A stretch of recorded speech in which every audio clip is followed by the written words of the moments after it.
In yet another sign China is open for business, Beijing hosts its first international economic and trade event since the coronavirus pandemic. Hello, I'm Einar Tangen, and this is The Heat.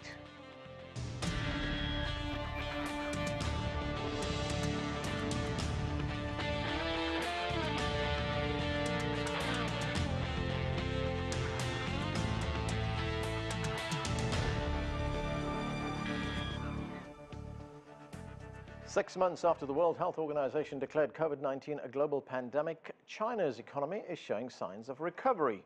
Exports rose more than 9% in August compared with last year, and despite tariffs imposed by the Trump administration, exports to the United States increased by 27%. China also saw trade growth with the European Union, Japan, and some Southeast Asian nations. This week, Beijing welcomed more than 2,000 domestic and foreign companies to showcase their latest projects and services at the 2020 China International Fair for Trade and Services. During the conference, President Xi Jinping pledged China would continue to open up its market and promote global trade. Well, for more now on China's economic recovery, let's bring in our panel. Joining us from Beijing is Einar Tangen. He's a political and economic affairs commentator. From New York, Thomas Hayes is the chairman and managing member of Great Hill Capital. And Jeff Moon is an international trade and government affairs consultant right here in Washington, D.C. Thank you to all of you for joining us. Einar Tangen, let me start with you and let's look at some of those numbers. Chinese exports rose 9.5% in August, but imports were sluggish, falling by 2.1%. Given those numbers, what are your expectations for the Chinese economy by the end of this year? Well, China continues a very strong V recovery. Long term, we've talked about the fact that a lot will depend on global demand. But as the only functioning economy right now, and as countries start to try to emerge from the latest wave of COVID-19, China is really standing to gain. This will continue until there is a real vaccine that can kind of guarantee that economies can go forward without shutdowns. So, Einar, do you see those exports grow as we get towards the end of the year? That would mean that there's going to be demand in other parts of the world as well. Well, yeah, quite frankly, it's just there's no other choice. Global demand is, in fact, suppressed. There will be a bump up as economies start to open up. But remember, there could very well be a second shutdown.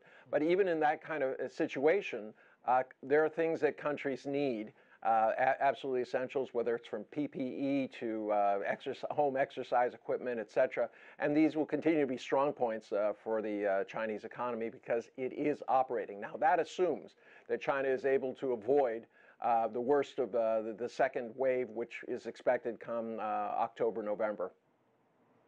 Thomas Hayes, let's look at the other side of the news that we're talking about, and that's the fact that imports dropped by 2.1%. Does that indicate that there's weak consumption? And if that is so, what does that mean for the Chinese economic recovery? Yeah, well, I think the consumption is a lagging indicator. The key is that you're seeing a huge growth in construction and in infrastructure, and that's largely led by the government stimulus. You had $500 billion in May. You have about 3.6% deficit spending, and you're seeing all kinds of projects that are going into rail, into power lines, into electric vehicle charging stations, and this is driving growth. As a matter of fact, Fitch took up their GDP estimates for China for 2020 to 2.7% positive GDP growth. So while the consumer is lagging behind as they're still faced with social distancing and different factors, they will catch up. That is a lagging indicator. And I think the most important thing about the fair that you brought up, Anand, was that those thousands of people were in person. This was, yes, it was a hybrid online fair for foreigners, but on a domestic basis, people attended in person. So this was a kind of symbolic return to normalcy, and we're certainly seeing it in the economic data here. Jeff Moon, the United States was reportedly the biggest buyer of Chinese exports for the 5th consecutive month in August. Yet if we listen to President Trump, he continues to talk about decoupling the economies of these two countries, the world's biggest and second biggest economy. Let's listen to what the president had to say. So when you mention the word decouple, it's an interesting word. So we lose billions of dollars, and if we didn't do business with them, we wouldn't lose billions of dollars. It's called decoupling, so you'll start thinking about it. So does that really make sense, Jeff? Given the level of trade between these two countries, I mean, what is the president talking about here, or is this just election rhetoric? This is just election rhetoric, I think, and more of his rhetoric about trade as well. It is impossible for the U.S. and China to decouple. As much as some in the White House would like for that to happen, there is an enormous amount of interdependency both ways. And so the trade fair, for example, in services highlights the interdependency on services as well, which I think is very positive. What we need to do is get over all the political disputes, get back to the table to discuss our economic differences, because we are so interdependent that we need to solve them. And do you think any of that could happen, getting back to the table, Jeff, before November 3rd? I don't think so. I think the rhetoric is just too hot right now, and Trump is in a defensive position. He's behind in the polls. He's looking for ways to try to boost his base, and it's become clear that even according to his own people, that China is an issue that he thinks could be favorable for him. So I don't see much movement before that. I do think there could be movement afterward. Einar Tangen, what kind of a response has there been in China to this talk of decoupling the economies? Well, I mean, it's been going on for quite some time. There's this idea of a dual circulation, which is being pushed, which in essence says that China is going to be an internal demand economy, which is supported by international trade and services. But it's quite clear that Beijing is battening down the hatches for what could be a rocky 3 to 5 years as the world tries to recover from COVID-19. And, there's going to be a lot of social unrest. People are going to try to look for someone to blame. And China doesn't want to be in the target zone for that. They just want to kind of get on with things, try to avoid the middle income trap, try to plan their economy as best they can. And that's really, the issues here is just try to avoid the pitfalls that are being created, not by China itself, but simply by the reaction to a pandemic by the global community. All right, let's bring in Liang from Portland, Oregon. She joins us from there. She's an associate professor of economics at Willamette University. Liang, great to see you. Thanks for being with us. We're talking about the Chinese economy and these figures that have just come out. We looked at Chinese exports, talking about it earlier. It rose 9.5% in August, but imports were sluggish, falling 2.1%, as I mentioned. What are your thoughts on where the Chinese economy is going? Well, thank you for having me. I'm so sorry for the delay, the wildfires. That's a story for another day. But yes, the numbers, I think, it's not too surprising that China's exports has registered strong growth. I think from the supply side, China is one of the few countries that really rolled out of the pandemic and resumed sort of normal production, especially, manufacturing production. And then, so, the supply is ratcheting up. And then on the demand side, the rest of the world is still in great need of, PPEs. And when you look at, for example, the Chinese exports to the U.S., what we found at the tops are computers, cell phones, TV sets, children's toys and bicycles and things like that. So, when people hunker down and learn and work remotely, they need a lot of these equipments. So I think, both supply side and demand side come together to drive that export growth. The import side, I think it's a little bit concerning because this on top of the fact that, the first 7 months, the Chinese retail sales has shrunk by 10%. And then we're also looking at pretty, bad situation on employment. So I think what that shows is China's domestic demand still needs to have a way to go to recover, and that requires more maybe government policies and etc., which we can come back later. Right, bicycle imports. Don't we know many stores here in Washington, I know, have run out of bicycles. Thomas Hayes, President Trump is also threatening to impose tariffs on companies that create jobs in China or in other countries. But the American Chamber of Commerce in Shanghai, they've done a survey. They surveyed 200 companies, and they found that only 4% of those companies say they would move their manufacturing back to the United States or move it to the United States. What do you make of that survey? Yeah, I think that President Trump in the campaign rhetoric has talked about manufacturing independence. And this is no different than energy independence. Just because we became energy independent from the Middle East doesn't mean we stopped doing business with them. As a matter of fact, we still import quite a bit of oil. And I think his point is that he doesn't want to rely on other countries for manufacturing, but that does not mean that he doesn't want to do business with them. He just wants to do it on a fair and reciprocal basis. And I think as far as U.S.-China relations go, it's going to come down to the implementation of the Phase 1 deal. There was some worry earlier in the year that the Chinese purchases were falling behind, but with the advent of the floods and the demand for agriculture, as a matter of fact, yesterday, the soybean purchases of 664,000 tons were the highest since July, and I think that's going to continue. The demand for pork is going to continue because you have the culling of 1 million of the herd from the swine flu last year. So the numbers are picking up, and it looks like the Chinese are now in line with estimates for the purchases in 2020 on the agricultural side. That needs to pick up on the energy side. But that was a hard-fought win for both sides, and I don't see that unraveling unless certain conditions are not met by either side. And right now, it looks like that they're both moving in the direction of meeting those conditions, and that's a very constructive thing going forward, despite the rhetoric that you discussed. Right. You know, Jeff Moon, we were talking a moment ago about that rhetoric, about what's coming out of the White House, the president talking about decoupling and imposing tariffs. But has there already been some kind of damage? I mean, we know that some manufacturing capacity has already moved out of China to other countries. Some of the manufacturing has moved to Mexico, for instance. Could that result in higher prices and I guess, less competitiveness for U.S. companies? Well, I think there are two kinds of companies in China, broadly speaking. There are companies that are there mainly to manufacture for the China market and perhaps other markets as well. Then there have been companies that are there to market or to manufacture for other markets outside of China. The survey that you cited from Shanghai is interesting. Yeah. And I'd like to know how many companies were in each of those categories, because the people that are there in China to manufacture for the Chinese market are not going anywhere. The people that were manufacturing for other markets and found cheaper places to do the manufacturing and in relatively simple manufacturing processes, they've already gone.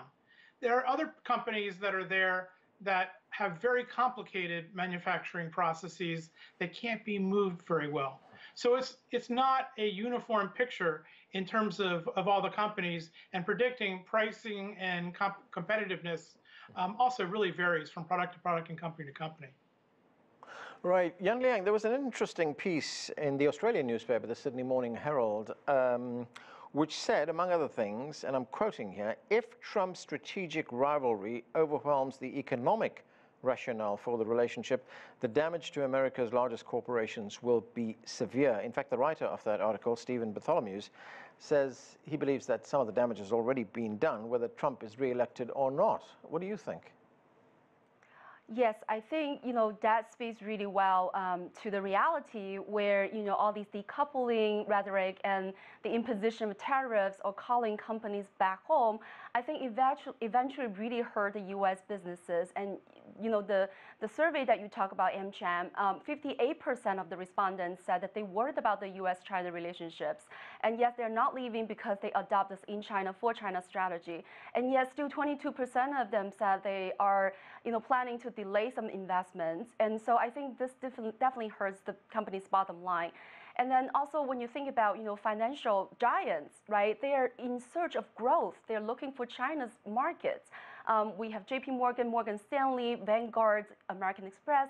They're all coming to China and hopefully can, enjoy the growth of markets in the service sector. So I think, this irresponsible, tariffs are just trying to really mess with the business operations, not to mention the onerous costs that are imposed on the U.S. consumers, especially, low-income Americans who I think these days have very, high income elasticity of demand for Chinese exports and also price sensitivity of, products. That's why they, cut down a lot of the spendings at home. Restaurant dining, probably not an option, so they buy a lot of Chinese products and so on. The bicycle story, I think you're absolutely right. We're seeing the shortage. So I think, again, these political rhetoric or political game, it's not really in the interest of the people, of the businesses. Einar Tangen, let's talk about that trade fair in China. Beijing just wrapped up that first international economic trade event. It hosted about 141 international organizations and companies. President Xi Jinping said China is opening up. Let's listen to what he had to say. China will increase its openness, set up a robust cross-border services trade negative list system, promote a pilot and open platform for innovative development of trade and services, continue to ease market access for the service sector, and take the initiative to expand the import of high-quality services. So, Einar, listening there to the Chinese president, I mean, what's the plan to accomplish these goals? Well, I mean, the negative lists are being reduced. One notable exception, obviously TikTok has crawled into this, not debate, this kind of conflict that's going on between these nations. China will not allow forced technology transfer. It's funny to be saying that China is the one who's trying to prevent that, because it has always been on the other side.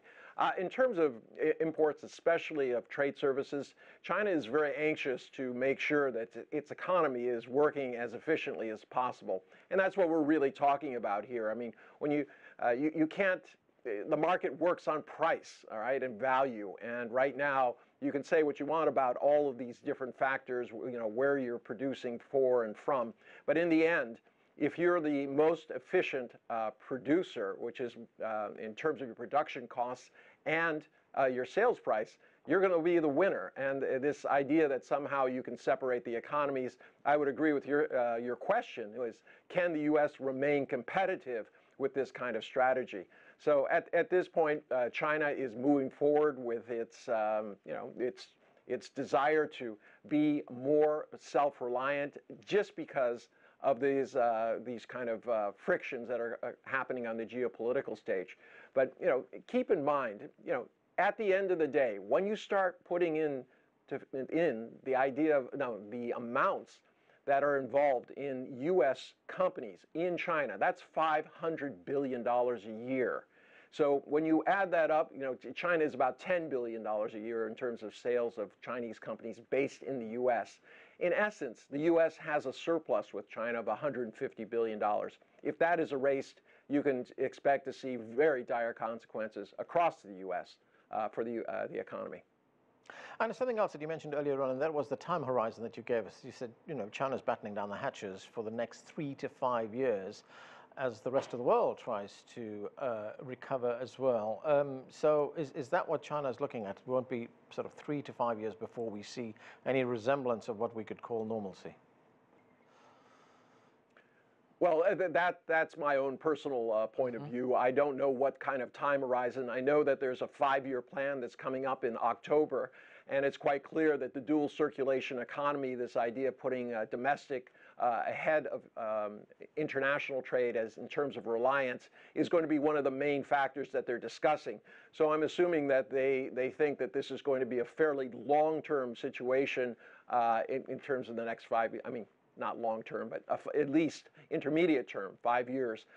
Then you don't know what the situation is. You don't know when the vaccines are going to be created, when the rest of the world starts to pick up so that there is demand. And that's why you can't, China is not choosing to rely on the international trade component because of the unknowns. Yeah, and Liang, what are your thoughts on the opening up of China's services sector? I mean, we're seeing that in Beijing. Could that serve as an example for the rest of the country? So I think I have 2 points on this question. On the one hand, I think, yes, service sector is growing rapidly in China. Right now, it's accounting for 30-some% of GDP and accounting for 60% of the growth.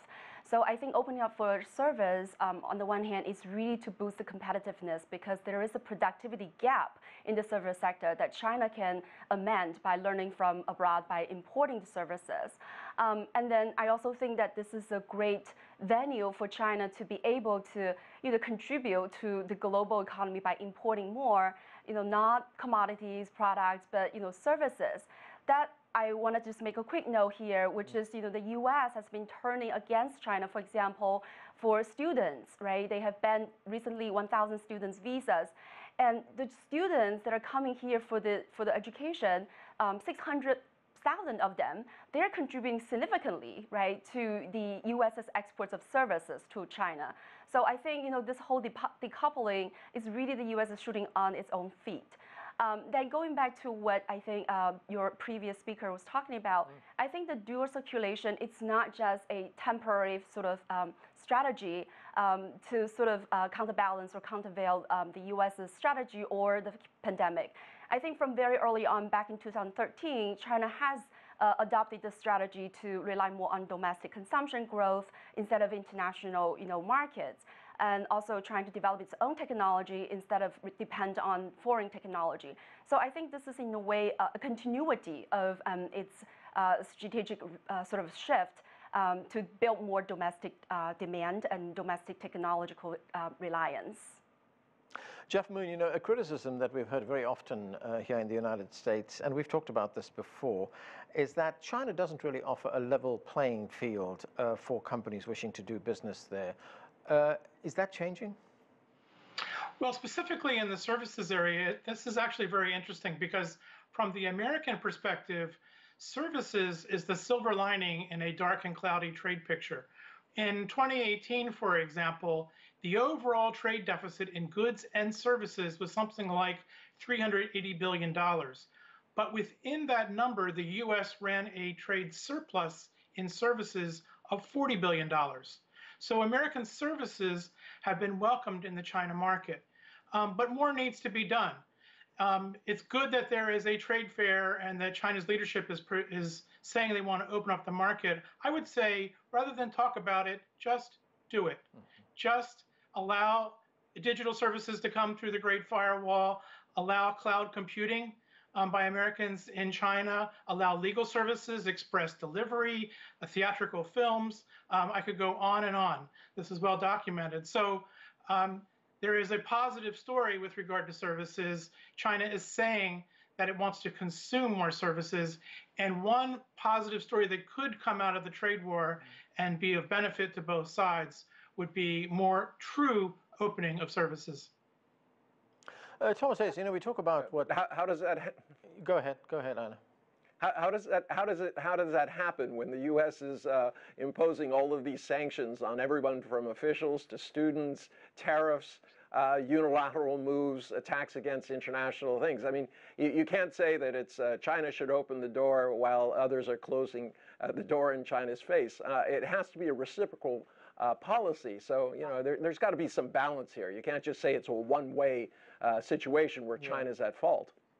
Well, actually, all of the things that I talked about, the core thing of the relationship is fair and reciprocal. For instance, with the New York Stock Exchange listings, the administration said, if you want to list on the New York Stock Exchange, you now have to abide by the same auditing policies that U.S. companies and other foreign companies have to abide by to get listed and to access our capital markets. So yes, it is fair and reciprocal, and it has to go both ways. Yeah. To your previous speaker, who had a less sanguine outlook on the China recovery, I would say looking at the seats in the air last month for domestic air travel without a vaccine in China is already at 86% of pre-pandemic levels and is expected to hit 100% in the month of September. And that's even before a vaccine. So I'm pretty optimistic that we're going to see a return to normalcy much sooner than anticipated. And you're seeing that in the export data, in the global pent-up demand, and in the positive GDP revisions, not only for the U.S., but for China and for other parts of the world as well. So, and finally, as far as the domestic production of technology that one of your other panelists spoke to, the Made in China plan calls for 40% of domestically used semiconductors in China to be produced in China by the end of this year, and 70% of semiconductors to be produced in China by 2025.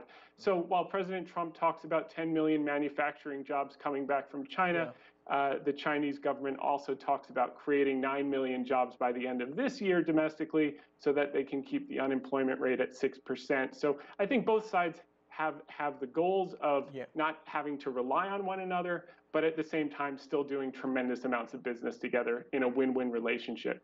All right, Jeff Moon, you wanted to say something on this question of reciprocity and fairness. Yeah, I was just going to make a very quick parallel point, actually. Each of the examples that I listed are sectors where China is allowed to do business in the United States, but the U.S. is not allowed to do business in China. So China could just sign laws and lift regulations and allow access. And that's what the trade dispute is all about the unfairness of the trading relationship and China's need to rethink and open up in order to get access. You know, Liang, well, this idea that somehow that the U.S. has been victimized by China is ridiculous. I mean, you cannot go up to somebody, punch them in the face, and then be surprised when they react. I mean, you can't have a situation where China is saying, you know, on one hand, yes, we're going to impose the same restrictions on stock people who are listing their stock companies in the U.S. That's fine. But when the president comes out and says we're going to force these companies out of the United States, that's not. So this you can't talk out of both sides of their mouth. It has to be one or the other. There's reciprocal trade on all fronts, or there's not going to be a very good relationship. All right, Liang, I've just got a little bit more than a minute left, and I'm going to talk about possibly another setback, and that is the United States is threatening to block imports of tomatoes and cotton from China because the United States claims that they come from Xinjiang, and the U.S. claims that it's produced by forced labor. China has dismissed that allegation, but how serious is this? Could it be another big setback? I don't think so. I think, this is again just the, President Trump's MO, right? That as we get closer and closer to election days, then there are a lot more pressure on China, from trade to human rights, you name it. But I don't think this is going to be sort of the last straw on the camel's back. But I want to really go back to the 2 points that has been raised, which I think is really interesting. One is on, what China should do. I think China should just do what is good for it, right? What is good for its growth and its future and its sustainable development. So I think continue to open, for example, in the service sector, that would help to boost competitiveness. I think that China should go ahead and do it. And then, when it comes to level playing field, I think this is just a way to say China is not allowed to adopt industrial policies that is to its own benefits. And I don't think that's what China should do, to abandon any sort of industrial policy under the pressure of the U.S. And then for the economy, I think the darkest spot to me is employment. We're talking about 8 million college graduates, and 5.9 million of them are still looking for jobs. So I think what the government really needs to do is to try to create more jobs instead of just trying to stimulate this infrastructure spending. Okay, thank you so much. Thanks to all of you for being with us. Great discussion. That is it for this edition of The Heat. I'm Einar Tangen in Washington, D.C. Thanks for watching.